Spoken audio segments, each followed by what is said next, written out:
Happy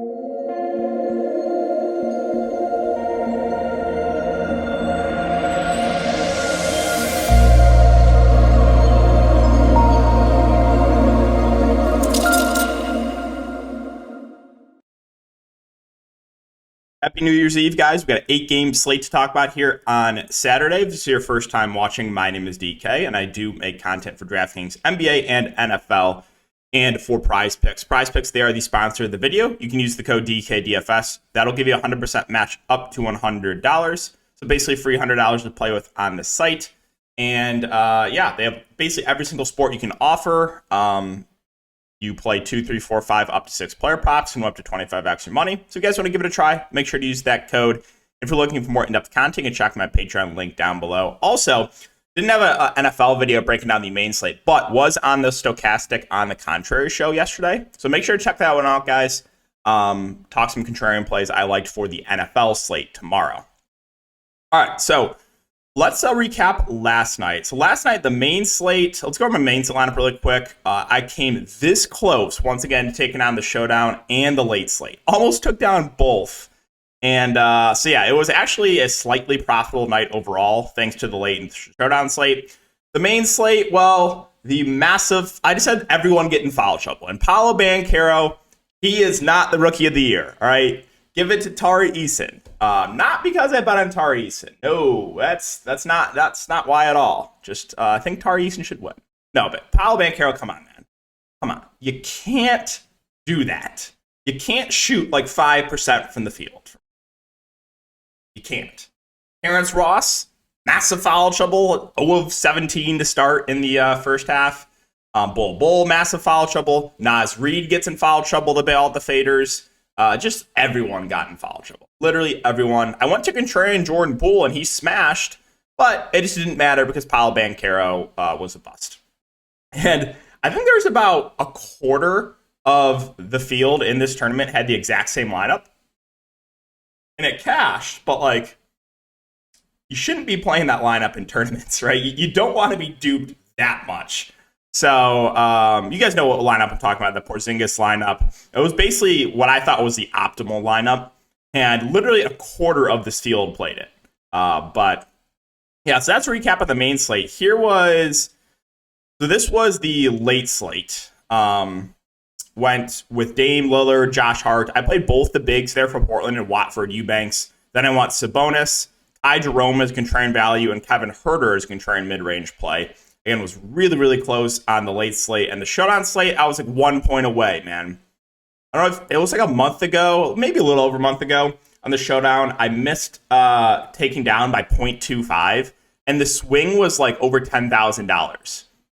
So that was pain. This wasn't as bad of a swing, but it was like, what, 2 points? I was 275. Basically, the only difference here, this was the winning lineup. He had Simons. I had Draymond Green. So Come on. I need to catch a break here, right? So, yeah, still, it was actually a profitable night overall, thanks to the late and the Showdown slate. But that's the recap there. So, let's talk about this 8-game slate. We'll start off with Cleveland, and there are some questionable players we got to keep an eye on with Garland, with Mobley, and with Cedi Osman. We saw Cedi Osman out last game that Karis LeVert got a pretty significant minutes bump. So, played 35 minutes last game. That was with Darius Garland in. Now, if Garland and Cedi are both out, then I would think you probably get LeVert in the starting lineup. And then just more run for like Lamar Stevens. I think guys like Okoro get more run. They might dust off Raul Neto in that scenario. But LeVert would really be the main guy that I'll look to there. And then Evan Mobley also is questionable. If he misses, I think it's to make Jarrett Allen look better. Just more minutes. So he's going to look a little bit better. And then I think Kevin Love would have to play a bit more. He's a good point per minute guy that like we never really know how many minutes he's going to play, but he's cheap, and I would think he would play a bit more too. So good amount to like there for Cleveland if a lot of these guys miss. And then, yeah, if Garland misses, Donovan Mitchell's going to look a little bit better at the top. He's just going to have more usage, more ball handling. So this Cleveland team could be pretty appealing if all these guys are out.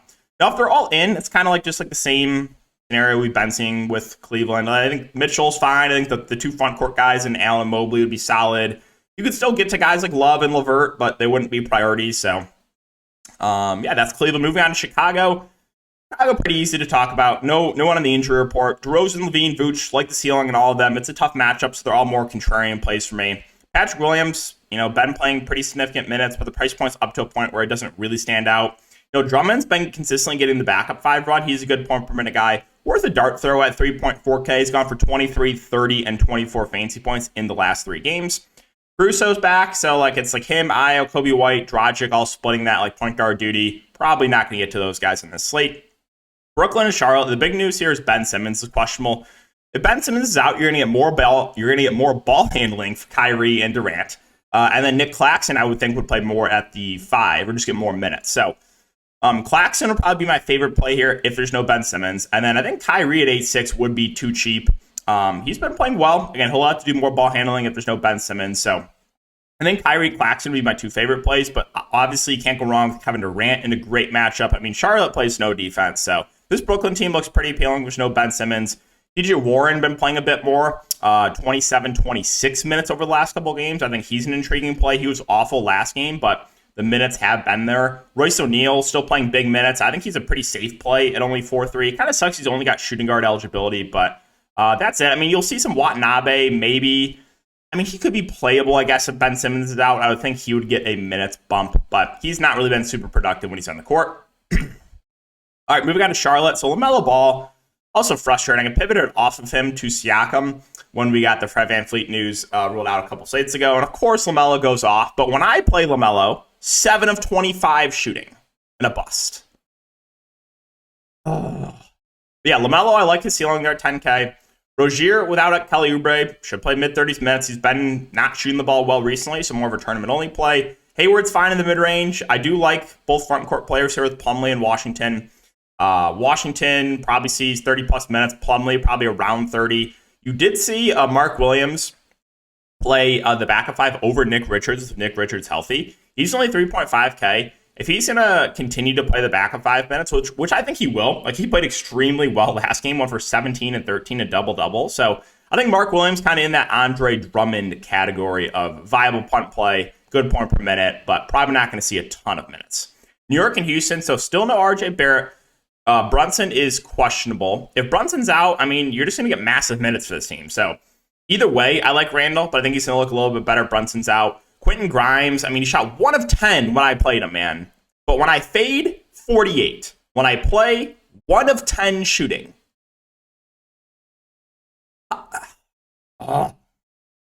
Can't do that. You can't do that to me with the bad shooting variance whenever I buy it. That's got to stop. It's got to stop. That's my New Year's resolution.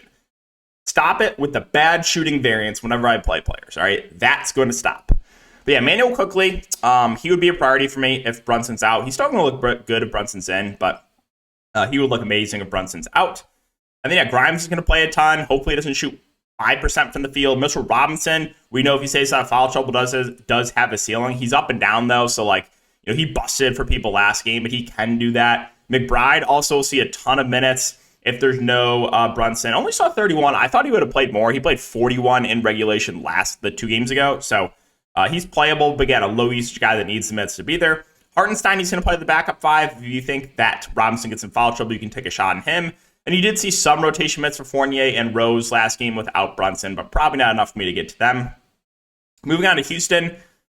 But Houston, I mean, it's always kind of the same thing. I like the ceiling on KPJ. I like the ceiling on Jalen Green. I think Green's a little bit easier to get to since he's 6.6 as opposed to 7.6 for KPJ. Sengun, foul prone, up and down, but the ceiling is there. We've seen a couple big games from him recently. Eric Gordon should see 25 to 30 minutes. He's a playable value. Martin and Eason will play off the bench, but just Jabari Smith also, that does feel like a decent price point for him. Probably sees around 30 minutes. It's just kind of like an unappealing team. Dallas and San Antonio, I mean, Luka Doncic is probably going to get a good amount of ownership, but it's just crazy. 3 of the last 4 games, 82, 110, and 81 fantasy points. Wow. So yeah, Luka, if you could afford him, I think he looks amazing. You're seeing big minutes for these other starters. Christian Wood, 8K. Dealt with foul trouble, but put up 40 minutes and 21 fantasy points last game. Spencer Dinwiddie should see a ton of minutes. He seems priced about right, though. Tim Hardaway also should see a ton of minutes, but relatively scoring dependent. No interest in Walker at the price point. Reggie Bullock should play 25 to 30 minutes. He's playable value. Dwight Powell will also be in the rotation. He had a good game last game with Wood getting in foul trouble. On the Spurs side, Devin Vassell doubtful. I think Keldon Johnson makes for a decent GPP play. Should be the go-to guy offensively. Ray Jones, relatively safe play. Obviously, it's around 30, 32 minutes. Probably going to give you around 30 fancy points. Jakob Poeltl, I mean, did see a minutes bump last game, played 29 minutes. I think he's at a fair price point if he's going to play around that 30-minute mark. Jeremy Sohan, he's playable, of course, when he's not chalk. He fouls out in 27 minutes, but still at a reasonable price point there. You did see Romeo Langford start last game with no Devin Vassell, played 28 minutes, had a really good game. I'd be a little bit careful about Langford. He's not a good point per minute guy. So last game was definitely an outlier, shot 11 of 16. For me personally, I honestly think I'd rather take the shot on Josh Richardson off the bench. Better point per minute. Probably doesn't see as many minutes, but if everyone's going to play Langford in tournaments, I would just rather play Josh Richardson. All right, Philadelphia OKC. So great matchup here for the 76ers. I would think since it's a back-to-back, you don't see Maxey. Again, he saw limited minutes in his first game. But yeah, like the ceiling on Embiid, like the ceiling on Harden. They're playing a ton of minutes. It's a good matchup. So main two, I think, look pretty good. But other than that, I don't really think I can get to anyone else in the 76ers team. So, I mean, I guess if there's no Maxey, you can look to Harris or Melton. But, unappealing team outside of the main guys. OKC, Shai Gilgeous-Alexander, 10.3K, feels priced about right, but still like his ceiling. There's no one else I feel really good about. I mean, Giddey, at times he gets benched. Like he only played 23 minutes 2 games ago. Lou Dort minutes can kind of fluctuate, 40 and 38, then only 22 and 28 minutes. The guard, Jalen Williams, probably sees close to 30 minutes, but at that price point, I don't love. Now, with no J.R.E., no Alexei Pokusevski, you saw the other Jalen Williams start. 24 minutes, he was awful, almost fouled out. If he starts again, yes, he's playable, but, probably going to be prone to fouls against Embiid. Muscala probably sees some backup 5 run. He's playable in a tournament. Baisley got a DNP last game, which I thought was surprising. New Orleans and Memphis.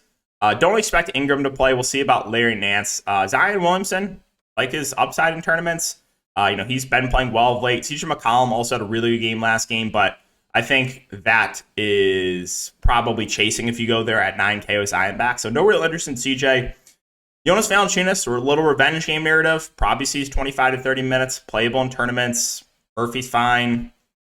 Yeah, not a ton else that stands out here. Let's move on to Memphis. Memphis, I like Ja, if you can get to him.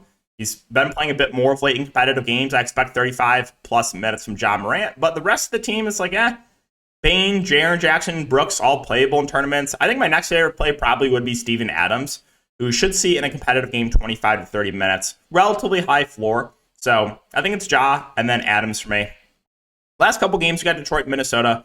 So no Killian Hayes still. Jaden Ivey's 5'8". He'll do more of the ball handling. We saw Sadiq Bey move in the starting lineup, not Alec Burks. So I think Ivey's a decent option in the mid-range. The minutes were a bit disappointing, though. Only played 29 minutes. Bojan Bogdanovic, you know what I'm going to say. This guy does have a ceiling, but he has to make his shots to get there. Jalen Duren, Isaiah Stewart, they did lose a little bit of run with Marvin Bagley back. I just want to mention this. I took Isaiah Stewart over a fantasy score 2 games ago. He shot 4 of 12 and only played 26 minutes. The next game, 16 points, 10 boards, 2 assists, and 3 steals.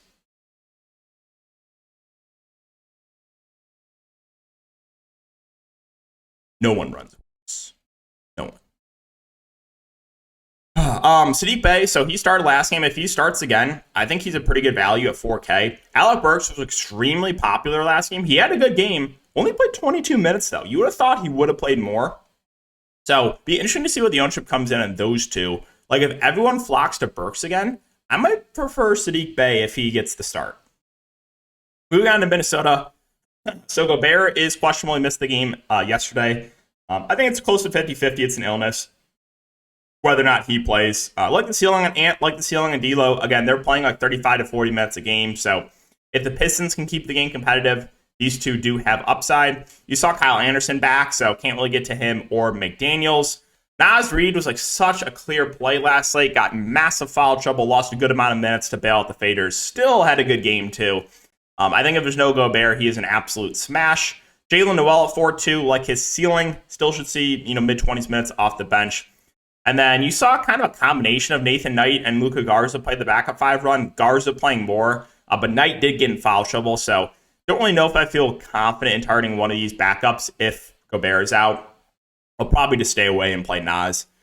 Finally, Miami, back-to-back, so maybe they rest some guys, but assuming everyone plays, pretty unappealing team. Jimmy, Hero, Bam, I mean, they all have ceilings in a good matchup, but they're all priced at like 9K plus, so I don't really think I can prioritize anyone, and a lot of these guys are priced up from when Miami was shorthanded, so Miami, probably my least favorite team to target on the slate. And finally, the Jazz, tougher spot. Not a ton of interest in this game, too. I think Markkanen and Clarkson are playable in tournaments. They should see 30-plus minutes in competitive game. The front court, kind of stay away with Olynyk, Vanderbilt, Walker Kessler. They're all splitting minutes.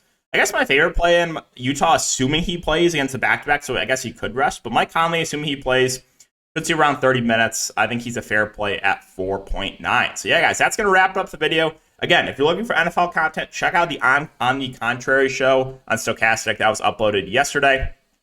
But yeah, so appreciate you guys for watching this video as always. Good luck, and I'll see you in the next one.